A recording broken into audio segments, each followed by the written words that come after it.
अस्सलाम वालेकुम नाज़रीन, प्रोग्राम न्यूज़ मेकर्स के साथ मैं हूं आपकी मेज़बान ज़रिया आरिफ। पाकिस्तान तहरीक इंसाफ की हुकूमत को अभी नए माली साल का बजट पेश किए एक महीना भी नहीं गुजरा कि पेट्रोल बम के बाद आवाम के लिए मजीद बिजली महंगी करने का फैसला किया है हुकूमत ने। एक तो पहले ही शहरी कोरोना के बायस माली मुश्किलात से दो चार है, तो दूसरी तरफ हुकूमत के ये महंगे फैसले गरीब आवाम के सड़कों पर निकलने का बायस बन सकते हैं। ऐसे में पीपल्स पार्टी सूरत हाल में हुकूमत पर दबाव बढ़ाना चाहती है और ऐसा करने में उसे नून लीग की हिमायत दरकार है। लेकिन APC के मामले पर कायदे हिज़्ब इख्तिलाफ शहबाज शरीफ साहब का मौसर रद्द-ए-अमल ना मिलना बिलावल भुट्टो जरदारी साहब को किसी हद तक मायूस कर रहा है। क्योंकि अपोजिशन जमातें हुकूमत को टफ टाइम देने के लिए खुद एक पेज पर नहीं है, तो क्या ये खान साहब की हुकूमत के लिए बतौर वज़ीर-ए-आज़म उनके लिए बाइस राहत है तमाम तर सूरत हाल। लेकिन अगर हम दूसरी तरफ देखें तो PMLN खुद वज़ीर-ए-आज़म और उनकी काबीना का बोरिया बिस्तरा गोल करने की ख्वाहिश रखती है। ताहम सवाल यह है कि सियासी ख्वाहिश तो अपनी जगह, लेकिन हकीकत में क्या ये मुमकिन हो भी पाएगा? इस पर बात करने के लिए प्रोग्राम में हमारे साथ मौजूद होंगे सीनियर सहाफ़ी तज्ज़ियाकार नासिर चगताई साहब। NBC बहुत शुक्रिया प्रोग्राम में अपना वक्त देने के लिए।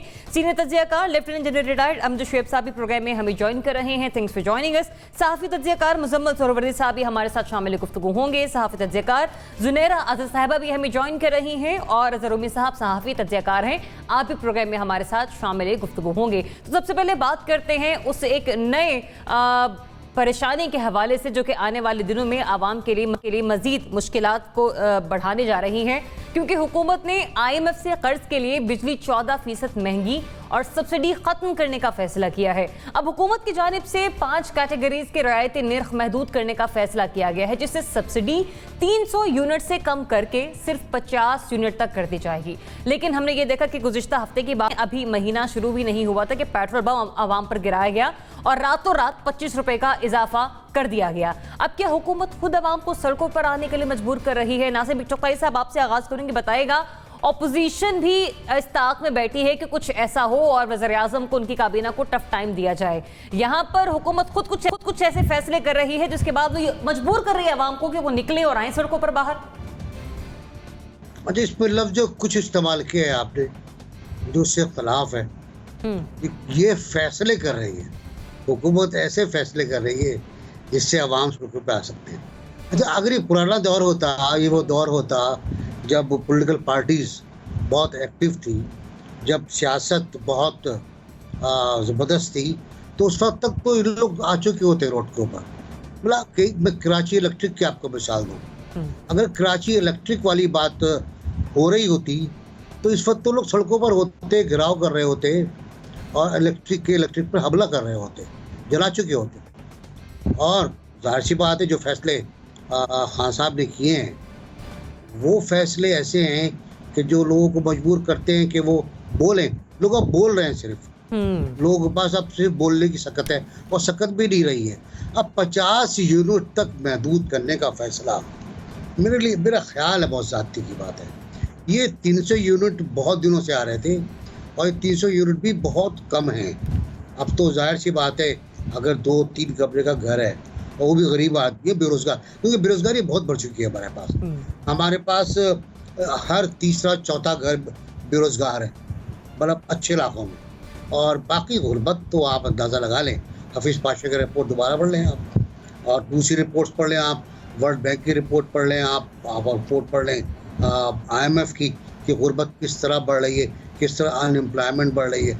1.5 करोड़ तक का अंदाज़ा है बेरोजगार होने वालों का। तो ये जो आने वाला वक्त है बहुत सख्त है। अच्छा, इसमें जो कुछ फैसले हुए, एक तो ये बिजली वाला फैसला आप बता रही हैं, फिर पेट्रोल वाला फैसला, बैड गवर्नेंस, कि आपने पेट्रोल की कीमत कम की और उसको आप इम्प्लीमेंट नहीं कर सके और पेट्रोल जखीरा कर लिया गया। फिर जखीरा अंदोजों के खिलाफ क्या कार्रवाई हुई अब तक मुझे नहीं पता। कहते हैं रिपोर्ट आ रही है, रिपोर्ट भी शायद आ गई थी, फिर क्या हुआ, कैसे हुआ, किस तरह हुआ मुझे मालूम, लेकिन अभी तक कुछ कोई सामने नहीं आया। तो आप ये कह रहे हैं कि आवाम झेल जाएंगे ये भी? अगर बिजली महंगी होती है आवाम इसको भी बर्दाश्त कर लेंगे, बजाय इसके कि अगर मासी की कोई और हुकूमत होती तो वहाँ बाहर निकलते? अगर कोई और दौर होता, मैं हुकूमत की बात नहीं कर रहा हूँ। अच्छा, अगर दौर कोई और दौर होता, सियासी दौर होता, ये गैर सियासी दौर है। अच्छा, ये गैर सियासी दौर है और इसमें बैड गवर्नेंस भी लोगों को बर्दाश्त करना पड़ रही है। लेकिन कब तक, ये बहुत बड़ा क्वेश्चन मार्क है। जनरल साहब 1 ना 2%, कहते ना यक ना शुद्ध दो शुद्ध, यहाँ पर 14% बिजली महंगी करने का फैसला है हुकूमत का। आप समझते हैं अवाम निकलेंगे सड़कों पर, ये हुकूमत खुद मजबूर कर रही है उन्हें ऐसा करने पर? बिस्मिल्लाहिर्रहमानिर्रहीम। देखिए, ये जो महंगाई बिजली में आप कर रहे हैं या किसी भी चीज में, पेट्रोल में कर दें, इसका एक चेन रिएक्शन चलता है और महंगाई हर चीज में आनी शुरू हो जाती है। और फिर ये वैसे भी आपने देखा कि यहाँ पे किसी को, कौम को भी, आम आदमी को किसी से कोई हमदर्दी नहीं है। और जिस तरह अब गंदम गोदामों से निकल रही है, चीनी, ब्लैक मार्केटिंग, इखलाकी गिरावट इतनी ज्यादा हो चुकी हुई है कि इसकी फिक्र नहीं। तभी आपने देखा कि पिछले कई सालों में कभी कोई आदमी सड़क पे निकल के एहतजाज करता नजर नहीं आया, इस वजह से कि महंगाई हो गई। क्योंकि जब महंगाई बढ़ती है, लोग कमाई का कोई और रास्ता ढूंढ लेते हैं। कोई चोरी चकारी शुरू कर देता है, कोई रिश्वत लेनी शुरू कर देता है, कोई गवर्नमेंट के अंदर माल चोरी करना शुरू कर देता है, गवर्नमेंट के ऑफिस से और उनके अपने मुख्तलिफ अदारों से।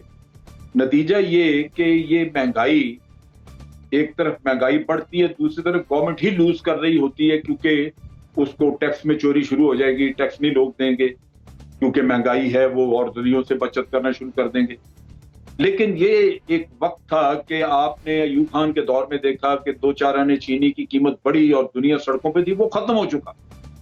अब वो मिजाज रहा ही नहीं इस कौम का कि वो महंगाई के नाम पे या किसी भी इशू के नाम पे सड़क पे आके तो वो मार खा ले या एहतजाज करके तो हुकूमत को मजबूर कर दे कि वो अब अपनी रवश बदल ले। ये तरीका खत्म हो चुका है। या ज़मीर सो गए हैं, या इखलाकियात मारी गई है, या लोग बेहिस हो चुके हैं, या फिर यह है कि आमदन के जरिए मौजूद हैं दूसरे, जिनसे कि आप अपने आप को सेटिस्फाई कर लेते हैं, अपनी जरूरत पूरी करते रहते हैं, लिहाजा महंगाई आप पे शायद असर नहीं करती। कोई ऐसा पीछे जरूर कोई जरिया मौजूद है जिसने अवाम के अंदर से ये हिस्स मार के रखती है कि वो बाहर निकल के सड़क पे आके कभी हुकूमत को सही रास्ते पे वापस ला सके। ये किसी भी हुकूमत की बात, मैंने तो पिछले कई सालों में देखा है, जो जब से आप देख रहे हैं कि पेट्रोल की कीमतें बहुत बढ़ती गई, फिर जो भी, और आजकल आपने देखा ही है कि अगर कोई कह दे कि जनाब फलां चीज जो है वो कोरोना के लिए, इलाज के लिए जरूरी है, तो आप देखेंगे अगले दिन उसी पे काम शुरू हो जाएगा, लूटमार शुरू हो जाएगी उसी पे। लोग फिर भी कोई मतलब बातचीत तो होती है कि जनाब ये 3 लाख रुपए का इंजेक्शन हो गई है, लेकिन लोगों के पास पैसा होगा जो लेना शुरू कर देते हैं उसको उसी कीमत पे। ये तो नहीं मैंने देखा कि वो आके तो किसी हॉस्पिटल को आग लगा रहे हो, किसी दफ्तर को जला रहे हो, कोई ऐसा काम कर रहे हो जिससे कि वो एहतजाज नजर आए कि लोग वाकई अपनी जिंदगी से बेदार हो चुके हैं और अब वो कहते हैं कि ये जीना या मरना एक बराबर है और हम अब फैसला करके उठेंगे सड़क से। ये बड़ा नुकसान हुआ है कौम का कि उसके अंदर से ये जज्बा मार दिया गया है। अब हर चीज कबूल कर जाते हैं, लिहाजा हुकूमतें अपनी हर गलत सलत जो भी वो करना चाहें ज्यादती करके उसके साथ बच निकलती हैं और कोई पूछने वाला नहीं होता। तो मेरी नुक्ता निगाह से तो इससे भी अगर बढ़ गई कीमतें तो एहतजाज कोई नहीं होगा। अच्छा जुनैरा साहिबा, अभी नया माली साल का बजट पेश हुआ, ऑपोजिशन ने तो कहा था कि 3 महीने बाद एक नया बजट आ जाएगा मिनी बजट के नाम से। 3 महीने भी पूरे नहीं हुए, महीना पूरा नहीं हुआ, पेट्रोल की कीमतें बढ़ गई, अब बिजली की कीमतों में इजाफे का फैसला।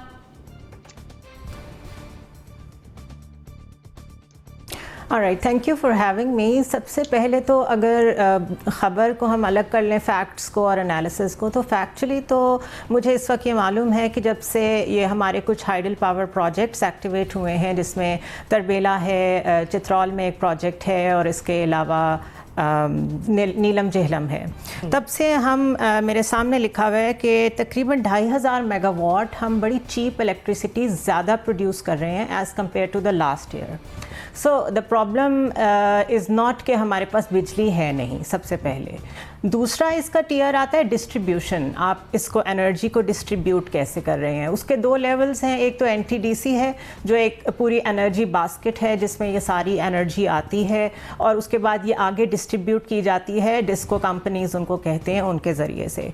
अब NTDC में भी सवेयर मैनेजमेंट के और उनकी जो एक आप कह लें ability to run and distribute the energy sources उसमें बहुत प्रॉब्लम है, और नीचे जो डिस्ट्रीब्यूशन कंपनीज़ हैं उनको भी बहुत ज़्यादा अपग्रेडेशन की ज़रूरत है। उनके पास जो सिस्टम्स हैं वो अपग्रेडेड नहीं हैं। कोई 20 इयर्स से शायद उनके ऊपर लोड पड़ के वो इतना वीक हो गए हुए हैं कि अब वो काम नहीं कर पा रही। So basically it's a very technical and managerial issue कि आप पहले अपने सिस्टम्स को तो बेहतर करें। इसलिए मैं समझती हूँ गवर्नेंस का बहुत फुकदान है। सबसे पहले अगर गवर्नेंस को ही देख लिया जाए तो शायद इतने मसाइल हल ना हो, लेकिन अगर इतनी एडिशनल इलेक्ट्रिसिटी प्रोडक्शन के बाद भी आप बिजली के बिल बढ़ा रहे हैं तो इट शोज़ कि आप एक तो या तो आप इन्फॉर्म्ड नहीं हैं, जो मैं आपको बातें बता रही हूँ, या तो गवर्नमेंट इन्फॉर्म्ड नहीं है, या फिर उसमें कैपेबिलिटी के इश्यूज़ हैं कि वो ये जस्टिफाई नहीं कर सक रहे हैं कि हम इसको क्यों महंगा कर रहे हैं। At least they should come up with a reason कि हमने इसको महंगा क्यों किया है। सेकेंड, जो मेरे जहन में एक हॉस्टेज वाली सिचुएशन आती है हमारी इकॉनमी की कि IMF के पास हम बिल्कुल हॉस्टेज की तरह बैठे हुए हैं। I have serious reservation regarding the economic policies of this government कि हम IMF के साथ जो चीज़ें साइन कर बैठे हैं, एक तो वो पब्लिक नहीं है, दूसरा उसमें हमने जो चीज़ें उनसे एग्री की हैं वो चीज़ें हैं जिसका आम आदमी की ज़िंदगी पे असर पड़ता है। पेट्रोल, चीनी, आटा, ये सारी चीज़ें, तो हर चीज़ की जस्टिफिकेशन इस गवर्नमेंट के पास सिर्फ ये है कि सारी दुनिया में ऐसा ही हो रहा है। इनसे आप कोई बात कर लें वो कहेंगे तेल तो पूरी दुनिया में महंगा हो गया। भाई सारी दुनिया अपने मुल्क में गवर्नेंस के ज़रिए चीज़ों को मैक्सिमम कंट्रोल करने की कोशिश कर रही है। इनको ये बताने की ज़रूरत है कि इन्होंने एफर्ट क्या की है। तो I don't know whether people are coming out on the roads और नॉट, बट इस तरीके से बहुत देर तक गवर्नमेंट चल नहीं सकती। ठीक, आप समझते हैं कि अगर सिचुएशन जी जनरल साहब ऐड कर दूं। देखिए यहाँ पे जो मसला है, ये ज़ुनैरा ने बड़ी अच्छी बात की, दुरुस्त कर रही है। असल चीज ये जो वर्ल्ड बैंक की अभी रिपोर्ट आई है उसमें उन्होंने कहा है कि पाकिस्तान की GDP का 2.2% ये आपकी इलेक्ट्रिसिटी मैनेजमेंट में वेस्टेज है, चोरी होती है, और इसके अलावा ये ट्रांसमिशन लाइंस में लाइन लॉसेस हैं, ज्यादातर चोरी, कुंडा, ये वो इन चीजों का उन्होंने, और ये वो 2.2% अगर GDP का है तो आप इमेजिन करें कि अगर ये रकम बचाई जाए। ये बिल्कुल रिसेंट उनकी 2 दिन पहले रिपोर्ट वर्ल्ड बैंक की आई है, और उन्होंने कहा कि अगर आप अपने ये कमी पूरी नहीं करेंगे तो आप कभी भी अपने लोन्स वगैरह ये पे नहीं कर सकते। लिहाजा गवर्नमेंट के पास तो वो रीजन होगा कि शायद फौरन वो अपना ये लॉसेस जो है वो कवर ना कर सकते हो, उनके पास जरिया ना हो कि चोरी रोक सकें। लेकिन चोरी भी तो यही कौम कर रही है ना, जिसको हम चाहते हैं कि सड़कों पे आके रोना रोए कि जनाब एहतजाज करे, महंगाई हो गई। और डाकू भी तो हम ही में बैठे हुए हैं ना, जो बिजली खाई जा रहे हैं, चोरी करते जा रहे हैं। तो ये असल दुख है। और ये वर्ल्ड बैंक की हुकूमत के पास शायद अभी कोई रास्ता नहीं कि वो अपना लॉस कम कर सके। 2020-21 की बजट दस्तावेजात के मुताबिक वजारत खजाने ने बिजली सब्सिडी वाला निजाम दोबारा अपने ज़ेर इंतजाम कर लिया है। बहरहाल पॉइंट आपका आ गया। इसको तवक्को है कि शायद को सड़कों पे आएगा, मैं ये तवक्को उसकी गलत साबित करना चाह रहा हूँ। सड़क पे नहीं आना किसी ने, क्योंकि चोर इसी में शामिल है। मुज़म्मिल साहब, आप भी इसी अवाम से ताल्लुक़ रखते हैं, हम भी इसी अवाम से ताल्लुक़ रखते हैं, तो ये हुकूमत आपको और तमाम अवाम को मजबूर कर रही है फिर अपने फैसलों से बाहर निकलने के लिए? देखिए, अवाम का जो रिएक्शन देने के 2 तरीके हैं। एक तो एहतजाज का तरीका है, आप समझते हैं हुकूमत सड़कों पर आकर, लोग सड़कों पर आकर इस हुकूमत को निकाल बाहर करें। और दूसरा तरीका वोट का है कि जब बैलेट का और वोट का वक्त आए तो लोग 5 साल की कारकर्दगी को देखकर वोट से अपने इजहार नाराज़गी करें। तो अब ये बैरोमीटर, ये एक अजीब बैरोमीटर है कि हम समझते हैं कि लोग जो हैं वो एहतजाज का रास्ता ही ज़रूर अपनाएं और वोट का रास्ता ना अपनाएं हुकूमत को निकालने के लिए। मैं समझता हूँ अगर इस हुकूमत की कारकर्दगी बहुत बुरी जा रही है, लोग मर रहे हैं, महंगाई बढ़ रही है, तो आपको वोट पे उसका असर नज़र आएगा। आप बेफिक्र रहें। लोग ये क्यों नहीं करा रही PTI की गवर्नमेंट लोकल बॉडीज़ के इलेक्शन? बड़ा नारा लगा के आए थे कि हम तो फ़ौरन इख्तियारात को निचली सतह तक लेकर जाएंगे और लोकल बॉडीज़ का ऐसा स्टेट ऑफ द आर्ट निज़ाम देंगे कि सब देखते रह जाएंगे। क्यों नहीं करा रहे पंजाब में? जितनी बार कराने की कोशिश करते हैं, पहले रिपोर्टें मंगाते हैं, वो नज़र आती हैं ज़मानतें ज़ब्त हो जाएंगी। तो लिहाजा पहली बात तो आप ये समझें कि लोगों का रिएक्ट करने के मुख्तलिफ तरीके हैं इजहार नाराज़गी की। आप पहली सतह पे ये सोच लें कि लोग चूँकि सड़कों पे नहीं आ रहे लिहाजा जुल्म जायज़ हो गया है, तो जुल्म जायज़ नहीं हो गया। लोग वोट की ताकत से भी अपना इजहार नाराज़गी देंगे और महज़्ज़ब माशरों में ज़्यादातर जब बुरी हुकूमतें आती हैं तो लोग वोट से ही बाहर निकालते हैं। बहुत कम होता है कि लोग सड़क पर आएँ जब बात इस हद तक बढ़ जाए। हमने पिछले दिनों फ्रांस में वो येलो तहरीक देखी भी है और वहाँ पे अब प्राइम मिनिस्टर का इस्तीफ़ा भी हमने देखा है। लेकिन फिर भी मैं समझता हूँ कि हर बैरोमीटर ये नहीं है कि लोग सड़कों पे आएंगे या नहीं आएंगे।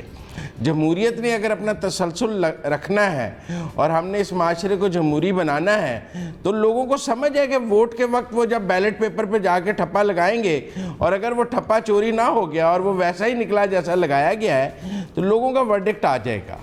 दूसरी बात इसलिए मैं समझता हूँ कि इसको सिर्फ एहतजाज के पैमाने में देखना जो है वो गलत है। हमारे यहाँ चूँकि दरमियान में दुनिया में तो मुसलसल इंतखाबात होते रहते हैं। आप जमहूरियतों में देखें वहाँ मुसलसल इंतखाबात होते रहते हैं, कभी सेनेट के, कभी सूबों के, कभी किसे, तो पता लगता रहता है। हमारे यहाँ चूँकि एक लंबा गैप आ जाता है इकट्ठा 5 साल का और फिर 5 साल बाद ही इंतखाब होना होता है, तो वो गैप की वजह से हमें वेट करना पड़ता है। तो उसका भी मेरा ख्याल है कोई सिस्टम निकालना चाहिए कि जिस तरह सेनेट की सीटें जो हैं वो आधी 3 साल बाद ख़त्म हो जाती हैं, कौमी असेंबली की भी आधी सीटें कुछ 3 साल बाद ख़त्म करके चेक कर लिया जाए कोई बैरोमीटर से कि पॉपुलैरिटी गवर्नमेंट की कहाँ खड़ी है। लेकिन मैं फिर भी समझता हूँ कि ये जो बिजली का निज़ाम है इसको भी 18वीं तरमीम के तहत सूबों को देने की ज़रूरत है।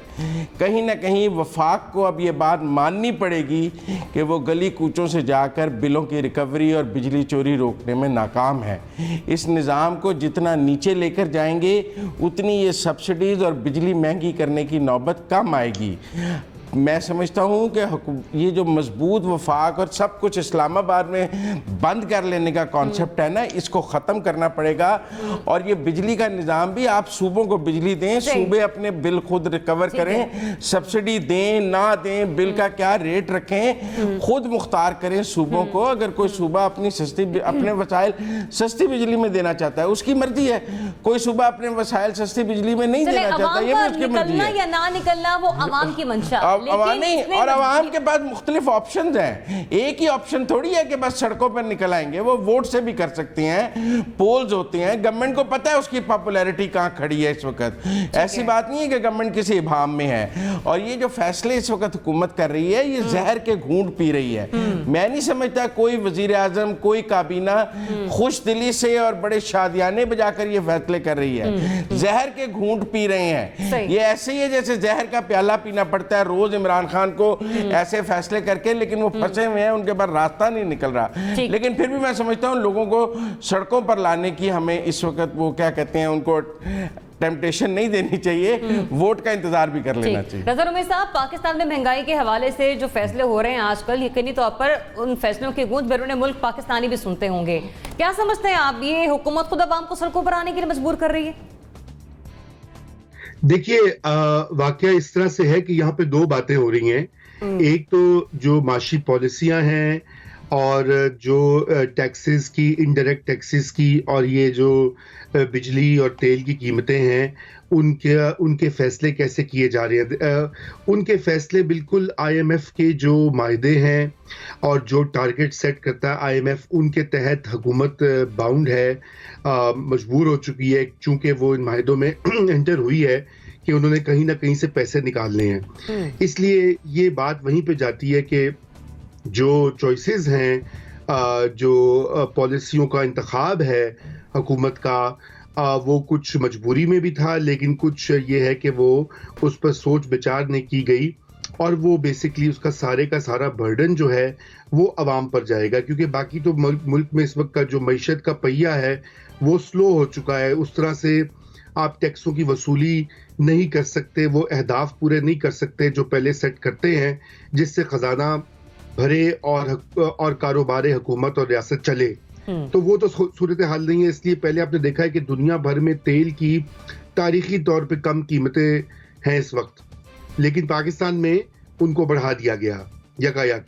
और उसके बाद अब ये बिजली वाला मामला भी है कि जहाँ पे तो देखिए ये IMF की जो भी शराइत हों, हुकूमत के कुछ फ़राइज़ भी हैं और उन फ़राइज़ में ये शामिल है कि चूंकि इस वक्त मुल्क में कसाद बाजारी का आलम है और एक लोगों के पास रोजगार नहीं है, उनकी इनकम कम हो गई है, जीडीपी की शरह -1 या 2% है, तो उसमें आप लोगों के ऊपर मजीद बर्डन क्यों डाल रहे हैं? इसका तरीका तो ये होना चाहिए था कि जो गैर तरक्याती अखराजात हैं, जो कि वेस्टफुल हैं या जिनका डायरेक्टली इस वक्त जो है डेवलपमेंट से ताल्लुक नहीं है और उनका तखमीना तकरीबन 1000 अरब तक है, उनमें कुछ बचत की जाती ताकि आवाम को रिलीफ मिलता। मगर ऐसा भी नहीं किया गया, क्योंकि आपने देखा ये जो बजट आया, ये जो प्लानिंग हुई है, ये बिल्कुल जूं की तूं जैसे कि नॉर्मल सूरत हाल है उसके तहत की गई। तो एक तो ये बात होगी। अब दूसरा सवाल ये कि क्या लोग इससे नाराज होंगे? बिल्कुल होंगे। क्या हुकूमत और अनपॉपुलर होगी? जाहिर बात है होगी, क्योंकि जो महंगाई का पहले लोग एक साल में आवाम तो नाराज हो रही है। अनपॉपुलरिटी का भी गैलप सर्वे हमने देखा कुछ रोज पहले की रिपोर्ट है, लेकिन ये नाराजगी आवाम की सड़कों पर आने पर उन्हें मजबूर करेगी, ले आएगी उन्हें सड़कों तक। जी देखिए सारियाब, मैं उसी तरफ आ रहा था कि सड़कों पर आवाम जो है वो बिल्कुल आते हैं, हमारी तारीख में भी आए हैं, लेकिन उसके लिए आपको इस वक्त जो है लीडरशिप चाहिए होती है। लोग ऐसे खुद तो छोटे मोटे निकल कर आ जाएं, लेकिन जब तक सियासी पार्टियां मोबिलाइज नहीं करती हैं इस बात को, तो वो उस तरह से कोई तहरीक वगैरह या लोग नहीं निकलेंगे। और सियासी पार्टियां भी इस मूड में नहीं है कि वो हुकूमत को डिस्टेबलाइज करके गिराए, क्योंकि उसका ये मतलब है कि आगे क्या होगा, उसका मुतबादिल क्या है। और इसलिए जो है ऑपोजिशन की जमातों ने पहले भी आपने देखा कि जनवरी 2020 जो है पाकिस्तान में 11 साल के बाद सबसे ज्यादा महंगाई हुई, खसूसन फूड इन्फ्लेशन, और वो सारे आदादो शुमार मौजूद है। ये कोरोना से पहले की बात है।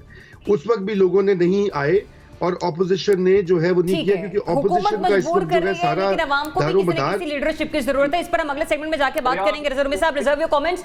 जनरल साहब क्विकली ऐड करें, फिर मुझे एनबीसी का कमेंट लेना है। आप बिजली महंगी करते जाएं और बिजली सप्लाई करते जाएं, कोई सड़क पे नहीं आए। आप कराची में 3 दिन बिजली बंद कर दें, अगर कराची के लोग सड़कों पे नहीं होंगे तो मुझे पकड़ लीजिए। ये किसी भी शहर में करके आप, मैंने इस्लामाबाद में देखा है। ठीक है, आपने कराची की बात की, एनबीसी से मुझे ले लेने दे, इसी पर पॉइंट ले लेने दे। एनबीसी सड़कें बंद हो जाती हैं यहाँ। एड योर कमेंट को कि मुझे नारा साहब का भी लेना है। खरीद है कि आप महंगी कर रहे हैं तो वो कहीं ना कहीं पूरी कर रहे हैं। और जनरल साहब, यस एनबीसी। मैं ये अर्ज करना चाह रहा था कि एक स्वीपिंग रिमार्क्स में आवाम को चोर करार देना इंतहाई जाती की बात है।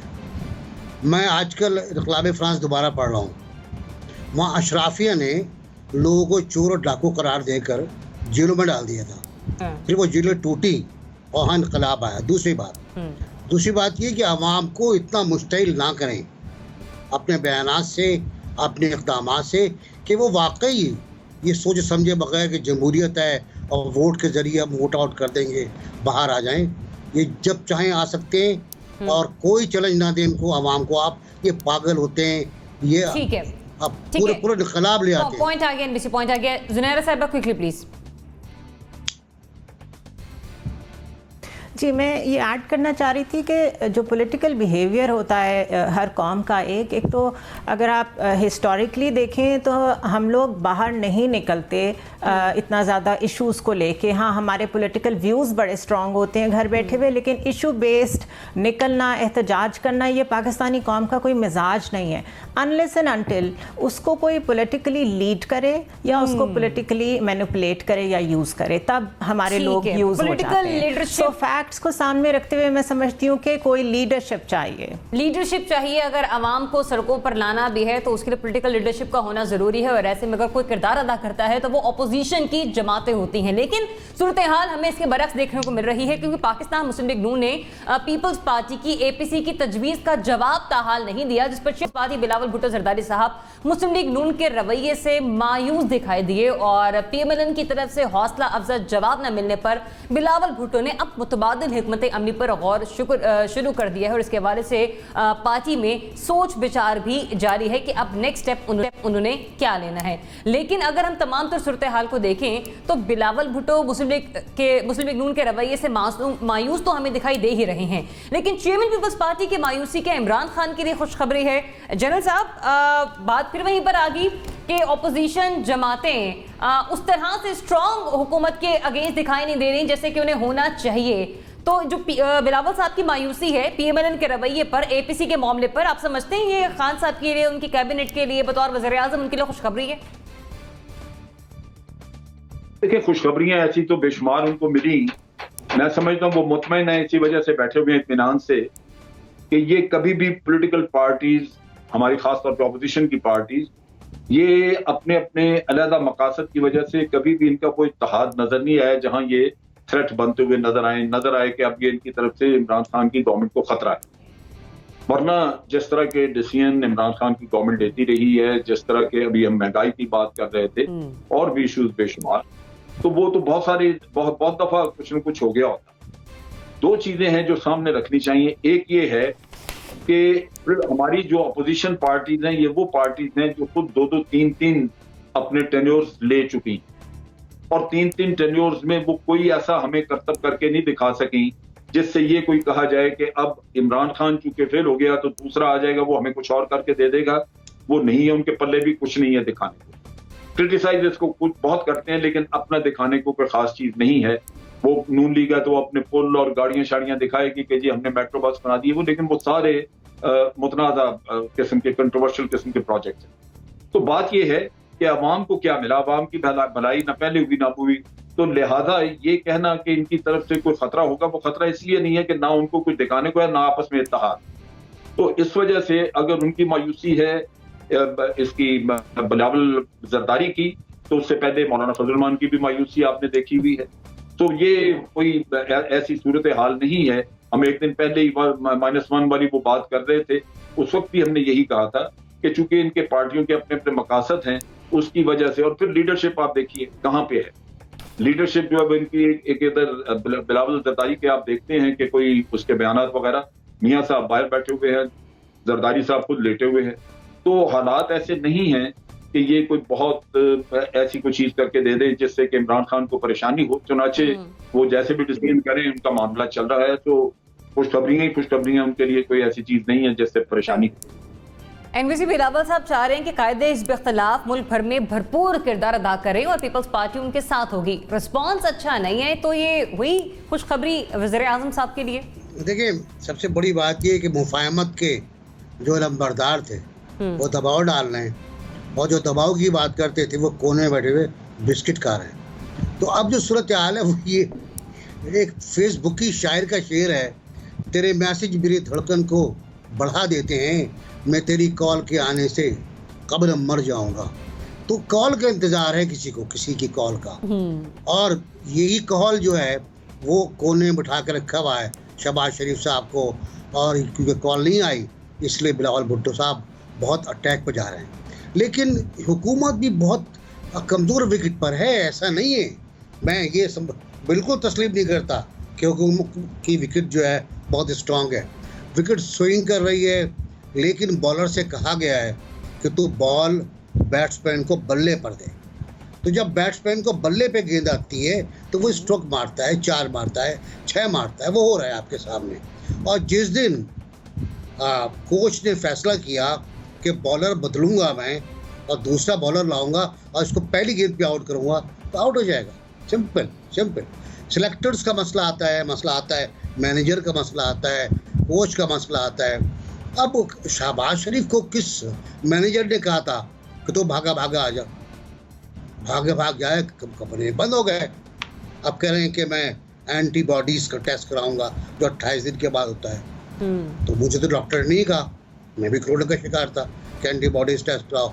मुझे उसने कहा तुम जाओ जाके तो अपना प्लाज्मा दे दो। अब बात यह है कि ज़िंदगी जो है वो ऐसे नहीं गुजरती है। ज़िंदगी गुजरती है जद्दोजहद के साथ, अपने उसूली मौक़िफ़ के साथ, अपने उसूली इक़दामात के साथ। अगर आप उसूली इक़दामात पर अमल नहीं करना चाहते तो आप फिर पीछे हट जाइए। आप कह दिए मुझसे काम नहीं होता। मरियम को आपने पीछे किया, आपने और लोगों को पीछे किया, आपने कहा मैं संभालता हूँ सूरत हाल को। आपसे नहीं संभली बल्कि खराब होती चलेगी। और एक वक्त ये आया कि अब आप एक कोने में बैठे हुए और आप बिलावल के फ़ोन का जवाब भी नहीं दे रहे। सही। रज़ा रोमी साहब, किस तरह से देख रहे हैं आप ये राब्ता हुआ, फिर कोरोना का मामला आ गया, अब एंटीबॉडीज टेस्ट, बड़ा मायूस किया बिलावल साहब को शहबाज शरीफ साहब ने? देखिए, मायूस किया है वो वक्तन फवक्तन एक दूसरे को मायूस करते रहते हैं। उसकी वजह ये है कि उनकी कोई हिकमत अमली तो है नहीं।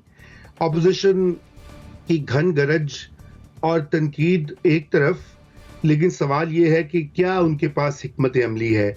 अगर वो चाहते हैं कि -1 हो जाए तो उसके लिए क्या वो तहरीक अदम एतमाद के लिए तैयार हैं? अगर वो ये चाहते हैं कि हुकूमत गिर जाए तो क्या वो तहरीक चलाने के लिए तैयार हैं? नहीं। अगर वो चाहते हैं कि नए इलेक्शन हो तो उसके तो कोई जो है आसार दिखाई नहीं देते। इसलिए और ख़ुद अपोजिशन जो है वो पार्टियां अंदर से तकसीम हैं, और यही वजह है कि अपोजिशन अपना रोल वो अदा नहीं कर रही। और सबसे बढ़कर ये उनके पास मुतबादिल प्लान क्या है। माना कि आज के हालात बड़े मुश्किल हैं, मईशत के भी और दीगर मामलात के, लेकिन क्या अपोजिशन के पास कोई ऐसा प्लान है, कोई जादू की छड़ी है, कोई होमवर्क किया है जिससे कि अगर उनको इक़्तिदार मिल जाएगा तो वो पाकिस्तान को इस गर्दाब से निकाल लेंगे? कतई नहीं। और यही अलमिया है हमारी सियासी पार्टियों का कि वो तनकीद तो कर लेती हैं, और लेकिन जो उनका बुनियादी काम होता है एक जमहूरी सिस्टम में, उससे वो हमेशा गुरेज करती हैं या उसकी तैयारी नहीं करती।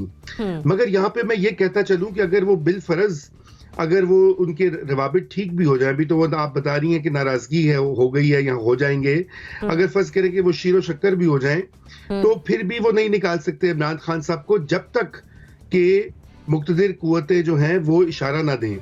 अगर इस्टेब्लिशमेंट जब तक इस इमरान खान के साथ है, इमरान खान को कोई नहीं हटा सकता। जिस दिन इस्टेब्लिशमेंट ने ये फैसला कर लिया कि अब हम मजीद नहीं, हम बिल्कुल पीछे हो जाएंगे, न्यूट्रल हो जाएंगे, तो उस वक्त ये तरीके अदम एतमाद लाना या इलेक्शन की तरफ जाना ये मुमकिन हो सकेगा। कि तारीख यही बताती है। अभी इमरान खान को सपोर्ट हासिल है, और वैसे भी कोई भी मुल्क में अफरा तफरी या इंस्टेबिलिटी नहीं चाहता। ये जो हालात हैं कोविड-19 की बाइस, मईशत के बाइस, दीगर जो हमारे जियोपॉलिटिकल रीजनल जो सिचुएशन है ना, प्राइम मिनिस्टर साहब की नजरों में साहब जी, तो बात यह है कि प्राइम मिनिस्टर साहब जो हैं वो कहीं नहीं, अभी फिलहाल उनका कोई ऐसा नहीं होना। ये सारी अफवाह साजी होती है -1 की हर गवर्नमेंट के साथ। चले आते हैं -1 पर भी आते हैं, अगले सवाल पर -1 पर भी बात करते हैं। जुनैरा साहिबा, बिलावल साहब की मायूसी प्राइम मिनिस्टर साहब के लिए खुशखबरी है?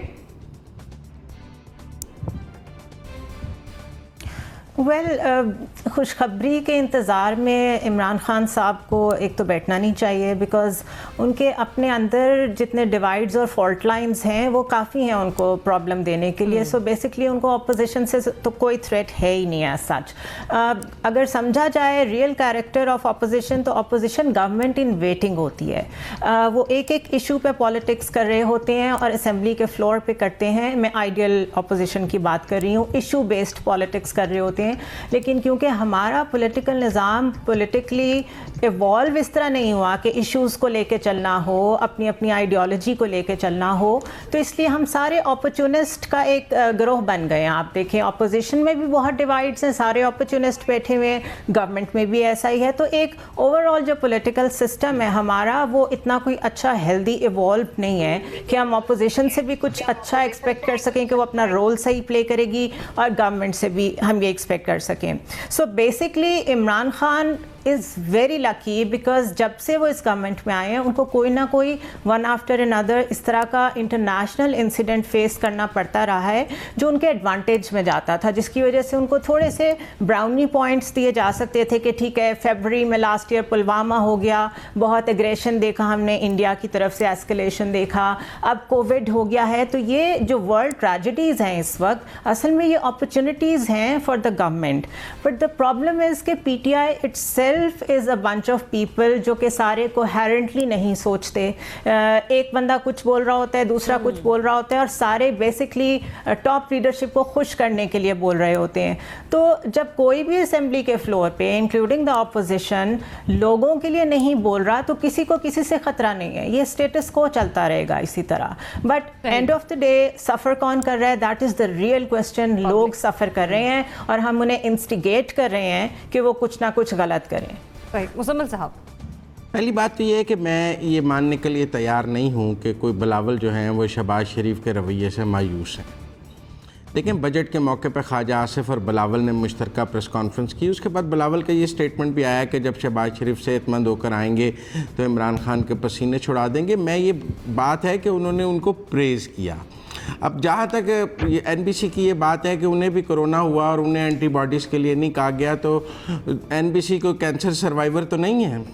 NBC की उम्र 70 साल और कैंसर सर्वाइवर होते तो शायद डॉक्टर जी ने भी एंटीबॉडी का कह देते कि आप कैंसर की 4 स्टेज से सर्जरी करा कर कैंसर सर्वाइवर हैं, तो आपको कोरोना हुआ है तो आप ये SOPs लें, और NBC सेहतमंद हैं वो दूसरे SOPs लें। लिहाजा मैं ये मुआवजा भी कोई काबिल इस तरह इसको कबूल करने के लिए तैयार नहीं हूँ NBC का कि जी उनको नहीं कहा गया तो उनको क्यों कहा गया, और वो बहाना लगा रहे हैं। दूसरी बात ये है कि आप अपोजिशन की हिकमत अमली समझें। ये वक्त नहीं है हुकूमत गिराने का। ये हुकूमत अनपॉपुलर हो रही है अपने स्टेप से। अगले 6 माह ये एक दौर पीपल्स पार्टी पे भी आया था। आसिफ जरदारी साहब इसी तरह लोड शेडिंग के ऐसे दलदल में फंस गए थे मुल्क में कि बहुत अनपॉपुलर हो रहे थे। उस अनपॉपुलैरिटी में उस वक्त भी नून लीग ने ये डिसीजन लिया था कि गिराना नहीं है, वक्त पूरा करने दें, वोट से आएंगे और ज़्यादा ताकत से आएंगे। मैं समझता हूँ आज भी कोई इमरान खान को गिराना अपोजिशन की हिकमत अमली में शामिल ही नहीं है। सूट ही नहीं करता इस वक्त इमरान खान को गिराना। इमरान खान का इक़्तिदार में रहना अपोजिशन के लिए ब्लेसिंग इन डिस्गाइज है अगले 6 महीने 1 साल, क्योंकि ये सारा जो वो जहर के घूंट और प्याले पी रहे हैं, ये पीने के बाद उन्हें कोई लड्डू तो मिलने नहीं है ग्वाल मंडी में जाकर जब वो इलेक्शन लड़ने के लिए खड़े हो जाएंगे। मियाँ वाली और आपने मियाँ वाली के में भी लगे पोस्टर देख लिए हैं और ग्वाल मंडी में लगे भी देख लिए हैं, गैलप का सर्वे भी देख लिया है। तो लिहाजा मैं समझता हूँ कि हम सब लोग जब यहाँ बैठ के बात करते हैं तो हमें तो सियासत का अंदाज़ा होना चाहिए। कोई दोनों के दरमियान ऐसी कोई मिसअंडरस्टैंडिंग नहीं है। दोनों पार्टीज, बड़ी पार्टीज फजलुर रहमान के साथ आप देखें धरने के स्टेज पे भी खड़ी नहीं हुई थी। उस वक्त दोनों बड़ी पार्टियों ने भी ये फैसला किया था कि निज़ाम को इस तरह टॉपल नहीं होने देंगे और वो जाकर फजलुर रहमान के स्टेज पर खड़े नहीं हुए थे। इसी बिलावल साहब ने कहा था कि हम इस मार्च में नहीं शामिल होंगे, हम धरने में शामिल नहीं होंगे। नून लीग ने भी बहुत महदूद शिरकत की थी। हालांकि नवाज शरीफ साहब ने एक दिन अदालत में खड़े होकर कह दिया था कि जो फजलुर रहमान बोल रहे हैं वो मेरी आवाज़ है, लेकिन पार्टी की लाइन डिफरेंट थी। अच्छा। आप समझें शहबाज शरीफ की लाइन उस वक्त भी डिफरेंट थी कि इस तरह नहीं गिराना और इस तरह नहीं जाना। तो वो एक तसलसल से एक अपोजिशन का अपना एक स्टांस है। आपने फजलुर रहमान का एडवेंचर देख लिया, उन्होंने कहा वो नाउमीद हुए। मैंने एक दिन पहले भी कहा था कि वो काम उससे फ़ायदा ही नून लीग और पीपल पार्टी ने लिया, और आज भी इमरान खान की तमाम नाकामियों की बेनिफिशियरी नून लीग और पीपल्स पार्टी है। हर स्टेज पे उनको हर लम्हे बेनिफिट मिल रहा है, पब्लिक में भी मिल रहा है। वो कहते हैं कि जी उनके जो है मंसूबे बड़े जो है वो लोगों में मुतनाज़े हैं। अगर मुतनाज़े हो तो लोग उस दौर को याद क्यों करें? लोग आज इलेक्शन करा लें, लग पता जाएगा कि कौन किधर खड़ा है। आपने अपने गुफ्तगू के आगाज में बोल दिया कि आप ये नहीं मानने को तैयार कि बिलावल साहब मायूसी का शिकार। मैं नहीं मानने को तैयार, मैं नहीं मानने को तैयार। तो फिर सवाल ही नहीं बनता इस चीज का कि प्राइम मिनिस्टर साहब की खुशी का कोई ठिकाना नहीं बनता है। बिल्कुल ठीक है, मुझे बढ़ना नासिक ब्रेक की तरफ देश से वापस शाहिद खान अब्बासी साहब के हवाले से, जो कि -1 का फॉर्मूला छोड़ने की बातें कर रहे हैं, क्योंकि वो समझते हैं कि अगर कुछ काम आ सकता है तो वो तहरीके अदम एतमाद उनके काम आ सकती है। ये जारी है शो, अभी मुझे बढ़ना एक ब्रेक की तरफ। Stay tuned.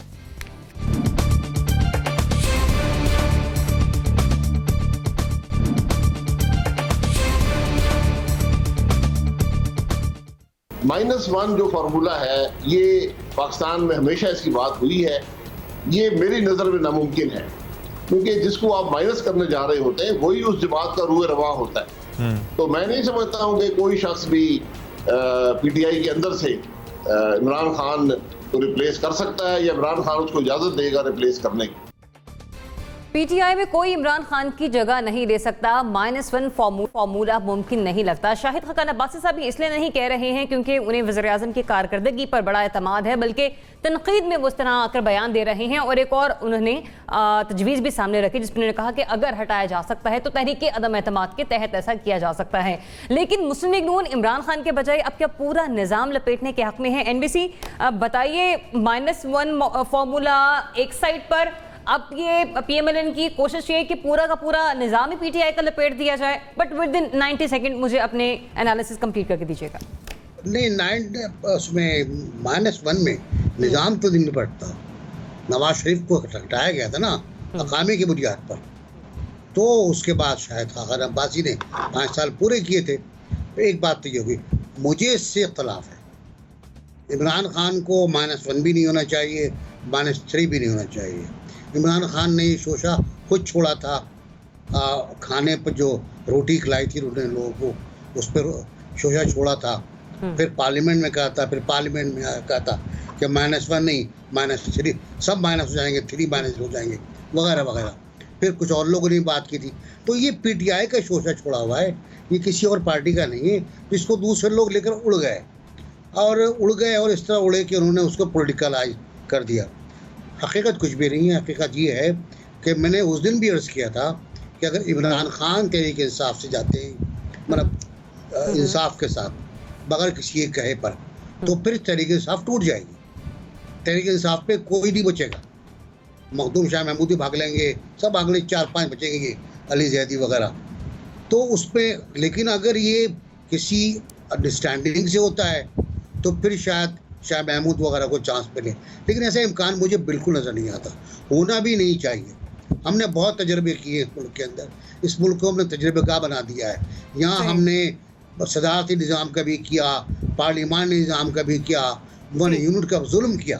हमने जुल्म किया पाकिस्तान पे 1 यूनिट का, मशरक़ी पाकिस्तान को कम नुमाइंदगी देकर और मगरबी पाकिस्तान को उसके बराबर नुमाइंदगी देकर सारे तजर्बे करके देख ली, सब नाकाम हो गए। तो भी जमहूरियत चल रही है, 5-5 साल चलने दें, जैसे भी चल रही है, वक्त पे मतलब आपके लिए पहुंचेंगे। ये आवाज खुद हुकूमत जमात की तरफ से सामने आई है, ऑपोजिशन का या PMLN का से कोई इतना नहीं, कोई ताल्लुक नहीं। मुजम्मिल साहब, -1 फार्मूले के बजाय पूरा निज़ाम लपेटने के हक में नहीं, देखिए ये इशारे भी इमरान खान ने दिए हैं कि अगर उन्हें हटाने की कोशिश की गई तो वो सारा निज़ाम लपेट देंगे। इमरान खान को आप नवाज़ शरीफ या आसिफ जरदारी तो ना समझें कि नवाज़ शरीफ को हटाया तो उन्होंने शाहिद खाकान को बना दिया, यूसुफ रज़ा गिलानी को हटाया तो उन्होंने राजा परवेज़ अशरफ को बैठा दिया कि जमहूरियत का तसलसल रहे। नहीं, इमरान खान की जमहूरियत से वो कमिटमेंट नहीं है जो उन दोनों पार्टियों की थी। इमरान खान की सियासी जमात ने जमहूरियत के लिए वो मारें नहीं खाई हैं जो इन दोनों सियासी जमातों ने खाई हैं। इमरान खान की सियासी जमात ने वो मार्शल लॉ नहीं भुगते हैं जो इन दोनों सियासी जमातों ने भुगते हुए थे, लिहाजा इन्हें जमहूरियत की अहमियत का अंदाज़ा था। तो लिहाजा आप एक तो कंपैरिजन ना करें इमरान खान का कि वो नवाज शरीफ डिस्क्वालीफाई हुए थे तो शाहिद खाकान आगे थे, तो इमरान खान भी अगर किसी तरीके से चले जाएंगे तो कोई आ जाएगा। नहीं, इमरान खान जाएंगे तो वो अपने साथ अगले दिन असेंबलियाँ तोड़ेंगे, जितनी तोड़ सकते हुए, 3 तो वो ऑन द वे तोड़ सकते हैं, कौमी असेंबली तोड़ सकते हैं, पंजाब तोड़ सकते हैं, KP तोड़ सकते हैं, बलूचिस्तान में उनके पास बड़ी जमातें हैं, उनके पास अरकान है, वो सेनेट से इस्तीफे दिलाएंगे, वो खुद ही निज़ाम लपेटेंगे। ऐसा नहीं है कि अगर उनके साथ कोई लड़ेगा, उन्हें हटाने की कोशिश करेगा तो वो सेफ पैसेज दे देंगे। इमरान खान सेफ पैसेज ना उन्होंने कभी ज़िंदगी में किसी को दिया है, ना वो आइंदा देंगे। ये बात उन्होंने पिछले खुद ही शोशा छोड़ा -1 का, डिबेट उन्होंने ओपन की, डिबेट चली, उस डिबेट के मैं समझता हूँ बहुत इंटेलिजेंटली इमरान खान ने इस डिबेट को ओपन किया। उसके बाद उन्होंने उसके सेकंड राउंड में अपने मज़ीद पत्ते शो कर दिए कि अगर कोई ऐसी प्लानिंग कर रहा है तो वो ये समझे कि there will be no change of horses, मैं पूरा अस्तबली लेके साथ चला जाऊंगा।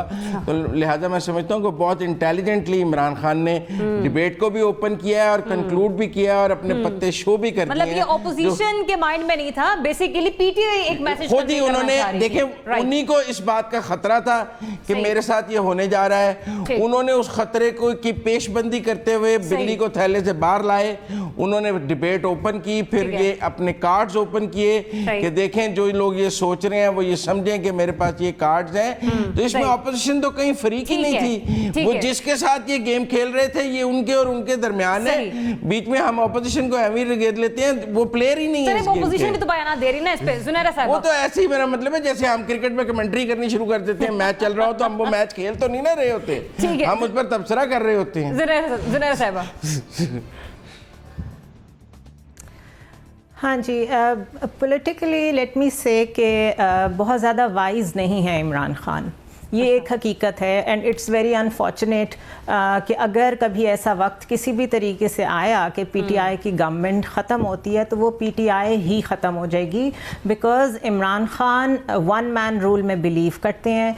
आप उनके बयानात उठा के देख लें, उनको चाइना मॉडल बहुत पसंद आता है, उनको टर्किश मॉडल बहुत पसंद आता है। स्टार्ट उन्होंने अपनी जमात का लिया था पार्लियामेंट्री निज़ाम से, लेकिन अभी जब वो मुख्तलिफ मौक़ों पे बोले हैं तो उन्हें जो वन मैन शो है वो बहुत पसंद आता है, स्टेट कंट्रोल उनको बहुत पसंद है। सो बेसिकली उनकी इस सोच की वजह से आप ईज़िली ये कंक्लूड कर लें कि अगर इमरान खान जाएंगे तो फिर पीटीआई भी जाएगी, नंबर 1। नंबर 2, जो इस वक्त मुस्लिम लीग नून के शाहिद खाकान अब्बासी कह रहे हैं वो भी तकरीबन वही बात कर रहे हैं जो मैं कह रही हूँ, वो बिल्कुल हकीकत बयान कर रहे हैं। But at the same time Noon league क्या इस वक्त इंटरेस्टेड भी है या उसकी जो जेन्युइन एफर्ट्स हैं वो डायरेक्टेड हैं टूवर्ड्स -1 या वोट ऑफ नो कॉन्फिडेंस और एनीथिंग लाइक दैट? बिल्कुल नहीं है। उसकी वजह ये है कि उनमें ख़ुद इस वक्त ये इशूज़ हैं कि minus Nawaz Sharif who is going to lead Muslim League in, Shahbaz Sharif and Maryam Nawaz we all know are poles apart. और पीपल्स पार्टी की अगर हम बात करें तो पीपल्स पार्टी तो सिर्फ सिंध तक महदूद होकर रह गई है। तो किसी एक जमात की अगर एक्सेस है इस वक्त चारों प्रोविंसेस में तो वो फिर सिर्फ नून लीग बचती है और उसमें खुद डिवाइड्स पैदा हुए में। सो ये -1 और नो -1 इस वक्त बहुत हम क्राइसिस में हैं पॉलिटिकली, और हमें बल्कि बहुत फिक्रमंद होना चाहिए कि मौजूदा निज़ाम एक तो इस तरीके से चल नहीं सकता, और अगर चलता रहा तो कहाँ जाके खत्म होगा। ऐसा नहीं हो पाएगा। रज़ा रूमी साहब जी देखिए, ये हमें जैसे भी बात हो रही है कि ये सारा जो बयानिया है -1 -3 मुतबादिल कोई नहीं है, ऑप्शन कोई नहीं है, ये सब पीटीआई की तरफ से और इमरान खान साहब की तरफ से और उनके हवारियों की तरफ से ये बातें आ रही हैं। बात ये कि अभी तक तो किसी ने फॉर्मली मुतालबा नहीं किया, किसी अपोजिशन की पार्टी ने ना कोई करारदाद पास की है, ना कोई जलसा किया है, ना कोई एपीसी बुलाई है कि जहाँ पे वो उन्होंने कहा है कि -1 हो जाए। तो ये -1 का शोशा आया कहाँ से? तो वो तो वहीं से आया ना कि वो उनको किसी ने जो, चूंकि इस्लामाबाद में अफवाहें तो बहुत चलती हैं ना, हर दूसरे दिन कोई नई अफवाह जो है वो बनी होती है, लोग उसमें यकीन करते हैं। तो किसी ने बताया होगा इमरान खान साहब को कि आपके बारे में ये हो रहा है या आपकी पार्टी में से किसी और को शायद वज़ीर आज़म बना दिया जाए, तो उन्होंने उसकी पहले से ही पेशबंदी करके अपने जवाबी फाइल कर दिए। वाकया ये है कि ये पीटीआई का जो मौजूदा ये जो पूरा ढांचा है और जो उसकी गवर्नमेंट है वो इमरान खान के गिर्द ही घूमती है। -1 इतना आसान नहीं होगा और वो काबिल अमल भी नहीं होगा ज़्यादा देर, क्योंकि पीटीआई कोई के अंदर जो कई अब हिस्से धड़े हैं, कुछ धड़े तो वो हैं जो कि इक़्तिदार परस्त हैं, और वो जो जहाँ भी उनको इक़्तिदार की वो आएगी चमक दिखाई देगी वहां भागे चले जाएंगे, और जो उनके लॉयलिस्ट हैं इमरान खान के, वो इमरान खान के अलावा किसी को मानेंगे नहीं। ठीक है, इसलिए ये वाला पॉइंट आपका आ गया लास्ट मिनट में। तो आखिरी बात मैं ये कह दूं कि असल बात ये है कि अभी भी इमरान खान साहब ने, वो अंग्रेजी में कहते हैं to wake up and smell the coffee, अभी तक उनको ये समझ नहीं आ रही कि उनको अपनी गवर्नेंस ठीक करनी है, कारकर्दगी बेहतर करनी है, ये बातें छोड़ें। वो जनरल साहब क्विकली कमेंट करो। देखिए, बात ये है पॉलिटिकल सिस्टम को लपेटने का तो कोई भी पॉलिटिशियन कभी सोच नहीं सकता। आफ्टर ऑल वो सियासत में होते इसी वजह से हैं कि सिस्टम चले और वो सियासत कर सकें। लिहाजा ये तो मेरा ख्याल है इस सोच को तो निकाल दीजिए। लेकिन लगता यही है कि इमरान खान की अपनी पार्टी में से कोई ऐसा शख्स जिसको के ख्वाहिश है बनने की, या वो सोचता है कि अगर वो इमरान खान कुछ पॉपुलैरिटी लूज कर रहा है तो मैं किसी तरह अपने आप को आगे ले आऊं, हो सकता है कि उसने कुछ शोशा छोड़ा हो और जिससे बात चल निकली हो। लेकिन ये चीज हम सबको पता है कि ये पॉलिटिकल पार्टी जो है इनको इकट्ठे होल्ड करना सिर्फ उसी एक आदमी के बस में होता है जो आजकल लीडर आपको नजर आता है। होता इतना आसान ही है जमहूरी निज़ाम हुकूमत में, सबका पॉइंट ऑफ व्यू आ गया, नाज़रीन आपने देखा। इसी के साथ ही मुझे और मेहमानों को दीजिए इजाजत। अल्लाह हाफिज।